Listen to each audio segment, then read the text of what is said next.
আল্লাহ রাব্বুল আলামিন তিনি চারটা কসম খাইছেন আমাদের জন্য, আমাদেরকে বিশ্বাস করাইতে গিয়ে তিনি চারটা কসম খাইছেন। মানুষের একটা বদ অভ্যাস, মানুষকে একটা কথা বলে কোনো বিশ্বাস করে না, যখন কথা বলার সময় চারটা কসম খায়। খোদার কসম, কোরআন শরীফ ধরে কইলাম, মসজিদ ধরে কইলাম, আব্বার মার মাথা ধরে কইলাম, সন্তানের মাথা ধরে কইলাম, আছে না নাই? মানুষ যখন কসম খায় কোন কথা বলে তখন মানুষ বিশ্বাস করে। মানুষকে বিশ্বাস করানোর জন্য আল্লাহ রাব্বুল আলামিন চারটা কসম খাইছে। আল্লাহ তাআলা বলে বিসমিল্লাহির রহমানির রহিম, আল্লাহ তাআলা বলে ওয়াত-তিন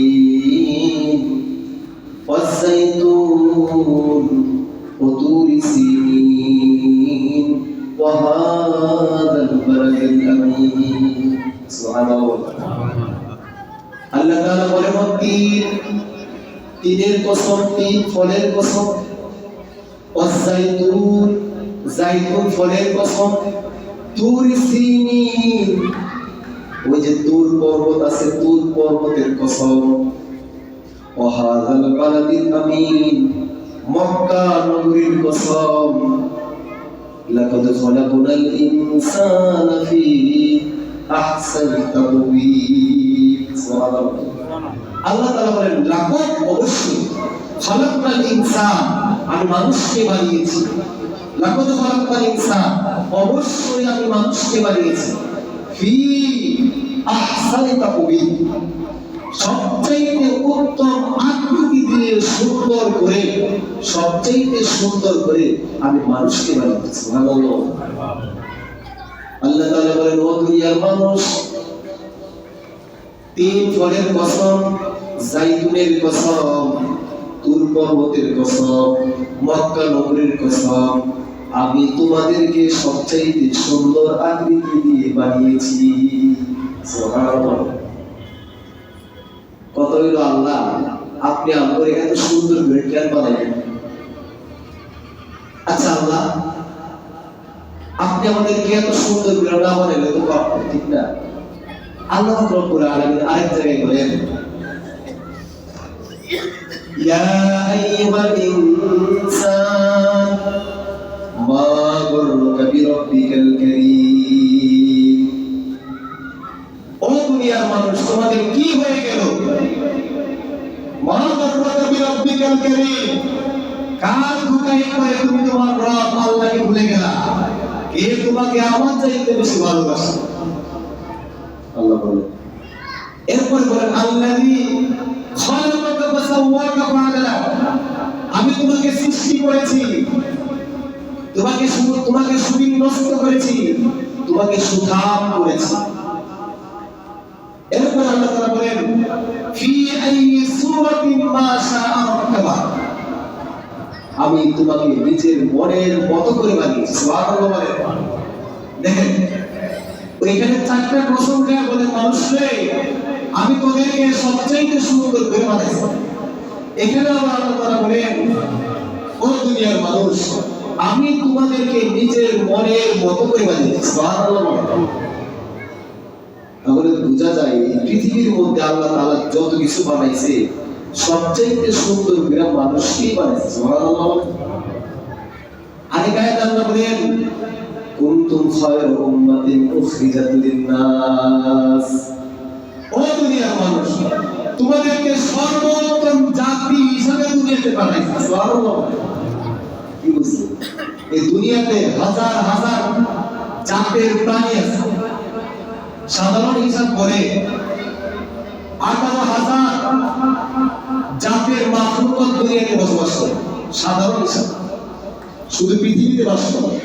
বলে পৃথিবীতে যত জাতের প্রাণী আছে, পানির নিচে তত জাতের প্রাণী আছে। বুঝতে পারলো? তাহলে আল্লাহ তাআলা বলল সমস্ত প্রাণী জগতের মধ্যে তোমাদেরকে সর্বশ্রেষ্ঠ বানাইলাম। কুনতুম খায়রা উম্মাহ, সর্বশ্রেষ্ঠ জাত তোমাদেরকে বানাইলাম। আপনি আল্লাহর জিগার, আল্লাহ আপনি আমাদেরকে এত সুন্দর করে কেন বানাইলেন? নিজের মনের মতো করে কেন বানাইলেন? সর্বোত্তম কেন বানাইলেন? আপনি জিজ্ঞেস করতেই পারেন আল্লাহ তাআলা উত্তর দিবে, বান্দারে আমি তোদেরকে সবচাইতে বেশি ভালোবাসি। সুবহানাল্লাহ। আলহামদুলিল্লাহ। আপনার আমার মতো গোলামের জীবনে এর চাইতে বড় পাওয়ার কি আছে? আমার মুরিদ যখন বলে আমি তোকে সবচাইতে বেশি ভালোবাসি, এর চেয়ে বড় অংশ আছে? একটা কোম্পানির মালিক ওই কোম্পানির দারোয়ানকে বলল, দারোয়ান তুমি দেখতে দারোয়ান হলেও এই কোম্পানিতে শত শত হাজার হাজার শ্রমিক রয়েছে, আমার ম্যানেজার রয়েছে, বড় বড় অফিসার রয়েছে, কিন্তু আমি মালিক তোমাকে সবচাইতে বেশি ভালোবাসি। এবার বলেন ওই দারোয়ানের জন্য এর চাইতে বড় পাওয়ার কি আছে? আছে কিছু? কোম্পানির ভিতরে এত এত অফিসার, এত এত শিক্ষিত মানুষ, তাদেরকে রাইখা গেটম্যানকে মালিক সবচাইতে বেশি ভালোবাসে। বলে গেটম্যানের জন্য এটাই সবচাইতে বড় পাওয়া। আল্লাহ রাব্বুল আলামিন যখন বললেন, বান্দারে আমি তোরে বানাইলাম, নিজের হাতে বানাইলাম, নিজের মনের মতো করে বানাইলাম, সবচাইতে সুন্দর করে বানাইলাম, সুন্দর আকৃতি দিয়ে বানাইলাম, সকল জাতির মধ্যে সর্বশ্রেষ্ঠ বানাইলাম, আপনি জিগান আল্লাহ এত এত জাতি থাকতে আপনি আমাদেরকে কেন এত সুন্দর করে বানাইলেন? আল্লাহ বলল যে বান্দারে আমি তোদেরকে সবচাইতে বেশি ভালোবাসি। সুবহানাল্লাহ। এর চেয়ে বড় পাওয়া কিছু আছে? কিছু। মুসলমান ভাইরা আমার,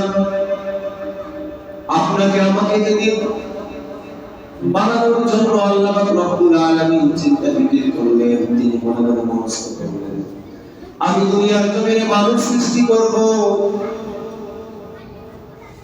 তখন লক্ষ লক্ষ কোটি কোটি ফেরেশতা মানব সৃষ্টির বিপক্ষে আল্লাহকে বুঝাইল, আল্লাহকে তারা বুঝাইল, ক্বালু আতাজাল ফিহা মান ইফসিদু ফিহা ওয়া ইয়াসফিকু দিমা, আয় রব্বে কারীম আপনি দুনিয়ার জমিনে মানুষ বানাই কি করবেন?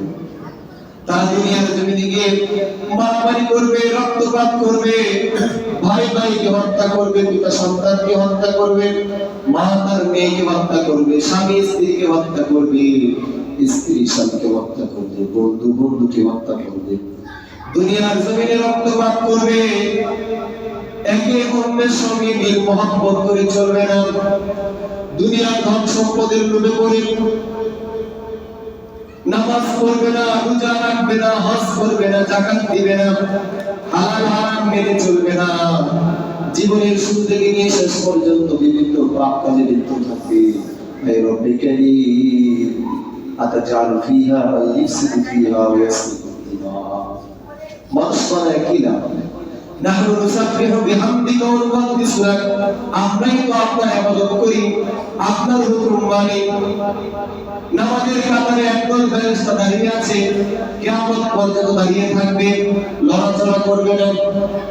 একদল ফেরেশতা রুকু দিয়ে রয়েছে, কিয়ামত পর্যন্ত রুকু দিয়ে থাকবে, লড়াচড়া করবে না। একদল ফেরেশতা সিজদার মধ্যে পড়ে আছে, কিয়ামত পর্যন্ত সিজদার মধ্যেই পড়ে থাকবে, আপনার হুকুম লঙ্ঘন করবে না। সুবহানাল্লাহ বলে। তাদের কথা কি মিথ্যা ছিল? মিথ্যা ছিল, কথা সত্য ছিল। ফেরেশতা বলেছিল, আল্লাহ দুনিয়া থেকে তারা আপনার ইবাদত করবে না, আমরা ইবাদত করি না, মারামারি করবে, আমরা মারামারি করি, দাঙ্গা হাঙ্গামা করবে, আমরা দাঙ্গা হাঙ্গামা করি, ক্ষমতার দাপট নিয়ে চলবে, ক্ষমতার জন্য রক্তপাত করবে, মারামারি করবে, আমরা এগুলাই করছি কিনা? সেদিন ফেরেশতারা যা বলেছিল সত্যই বলেছিল। সত্য বলার পরেও ফেরেশতাদের কোনো কথা আল্লাহ পাক রব্বুল আলামিন আমলে দেন নাই। তিনি নিজের মন থেকে আগ্রহ করে ভালোবাসা চিত্তে আপনাকে আমাকে অনেক বেশি ভালোবেসে মহব্বত করে নিজের কুদরতি হাতে সবচাইতে সুন্দর আকৃতি দিয়ে সর্বোত্তম জাতি বানাইয়া দুনিয়ার জমিনে পাঠাইছে। সুবহানাল্লাহ। একটু বুঝে, আমি বুঝি একদিকে সমস্ত ফেরেশতা কেউ আমার পক্ষে বলে নাই যে মানুষ বানান না, তারা কথা শুনবে, একজন ফেরেশতা বলে, সবাই বলছে না তারা আমার কথা শুনবে। আমাদের পক্ষে আরো আছে। সকল ফেরেশতাদের কথা অমান্য করে তাদের পরামর্শকে আমলে না নিয়ে আল্লাহ রাব্বুল আলামিন নিজের ইচ্ছা, আগ্রহে, ভালোবাসায় আমাদেরকে সবচাইতে উত্তম আকৃতি দিয়ে নিজের কুদরতি হাতে সর্বোত্তম জাতি বানাইয়া দুনিয়ার মধ্যে পাঠাইছেন। সুবহানাল্লাহ। এই যে তিনি আমাদের জন্য এত কিছু করলেন, নিয়ামতের শুকরিয়া শেষ করা যাবে কোনদিন? শেষ করা যাবে। দ্বিতীয় পয়েন্ট, মানুষ বানানোর পরে শয়তান লোকে বিদ্রোহ চলাতে শয়তান চেষ্টা করে নাই। মানুষের সম্মানের জন্য চেষ্টা করতে বলা হয়েছে, শয়তান চেষ্টা করে নাই। শয়তান বলে আমি কোটি কোটি বছর ইবাদত করছি, আমার মতো এত বড় একজন আগে দিলে মাটির সৃষ্টি মানুষের পায়ে চেষ্টা করতে বলে আমি করবো। নাউজুবিল্লাহ বলেন। আপনি বুঝে আপনার সৃষ্টি লগ্ন থেকে আমি আর আপনি কত দামি। যখন আমার কোনো ইবাদত নাই, আমার কোনো আমল নাই, আমার কিচ্ছু নাই, শুধু মাটির সৃষ্টি মানুষ বানায় খাড়া করে দিয়েছে। সকল নূরের তৈরি ফেরেশতা এমনকি ইবলিসকে বলতে চেষ্টা কর আদম নবীর চাইতে অনেক সম্মানী। সুবহানাল্লাহ বলে। নিজের সম্মান বুঝলাম, ঠিক না? ইবলিস কোটি কোটি বছর ইবাদত করার পরেও সে আমাদের পায়ে চেষ্টা করতে বাধ্য ছিল। যদি করতো তাহলে সে আনুগত্যশীল হইতো, জাহান্নামী হইতো। কার পায়ে? আপনার। কার পায়ে? যদি বলেন, যদি বলেন আপনার পায়ে ইবলিসকে চেষ্টা করার কথা বলা হয়েছে। বলে হুজুর আমার পায়ে কেন? আমার আব্বার পায়ে কেন? জি, আপনার আব্বার পায়ে মানে আপনার পায়ে, ঠিক না? আমাদের আব্বা আদম আলাইহিস সালাম না? আমরা তখন কোথায় ছিলাম? আদম আলাইহিস সালামের পিছে ছিলাম, পিছে ছিলাম। যেই কথা বলছি, আল্লাহ পাক রব্বুল আলামিন আমাদেরকে সিজদা না করার কারণে ইবলিসের কোটি কোটি বছর ইবাদত নষ্ট করে ধ্বংস করে দিয়া তাকে জাহান্নামে বানায়। সুবহানাল্লাহ। আমি বললাম আদমকে সিজদা করো, আমার পছন্দে তাকে আমি ভালোবাসা বানাইছি, সিজদা করলি না বের হয়ে যেতে পারবে। সুবহানাল্লাহ বলে। বুঝে আল্লাহ আপনাকে কত ভালোবাসেন। আপনার একটু কষ্ট, একটু অপমান আল্লাহ সহ্য করেন, সৃষ্টির শুরু থেকে সহ্য করেন। এরপর শয়তান আবার আরেকটা বলবো, আল্লাহকে বলবো আল্লাহ যেই মানুষের জন্য আমি জাহান্নামে হইছি ওই মানুষকে আমি জাহান্নামে নিয়ে যাই। তখন আল্লাহ রাব্বুল আলামিন আপনাকে জাহান্নাম থেকে বাঁচানোর জন্য, আপনাকে ভালোবাসার পরিচয় দেওয়ার জন্য আল্লাহ রাব্বুল আলামিন শয়তানকে পাল্টা চ্যালেঞ্জ করলেন, এই শয়তান তুই আমার বান্দাকে সামনের দিক থেকে, পিছন দিক থেকে, ডান দিক থেকে, বাম দিক থেকে দুটা দিতে দিতে বাড়ি হওয়ার পর থেকে 80 বছর 90 বছর জীবন, তার এমন কোনো মাত্রায় তার খরচ নাই। 80 বছর 90 বছরের ওই বুড়া বুড়ো যদি আকাশের দিকে তাকাইয়া দুইটা হাত তুলে আর চোখের পানি ছেড়ে বলে আল্লাহ আমি পাপী, আমার মতো পাপী কেউ নাই, তোমার মতো দয়ার সাগর কেউ নাই, আমার পাপ যেখানে শেষ তোমার রহমত সেখান থেকে শুরু। আমার পাপ যদি দেখা যাইত, কালো দাগ হইত, আমি এত বেশি পাপ করেছি আমার সমস্ত শরীর কালো দাগে কালো কালি হয়ে যাইত, আমাকে দেখা যেত। যদি আমার পাপের দুর্গন্ধ হইত, আমি এত পাপ করেছি আমাকে মানব সমাজে থাকতে দিত না। আমি এত বড় পাপী, আমার মতো পাপী পৃথিবীতে কেউ নাই, আমাকে মাফ করে দেন।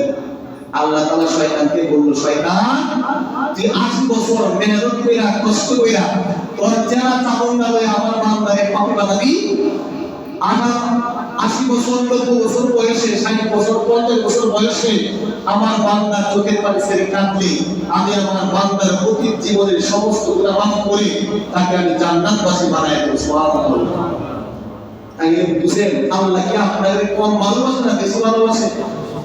যে বলেন কম ভালোবাসে না বেশি ভালোবাসে? কত বেশি? বলে আল্লাহ যত বড় তার ভালোবাসাও তত বড়, ঠিক কি না? যে বলে আল্লাহ যত বড় তার ভালোবাসা তত বড়।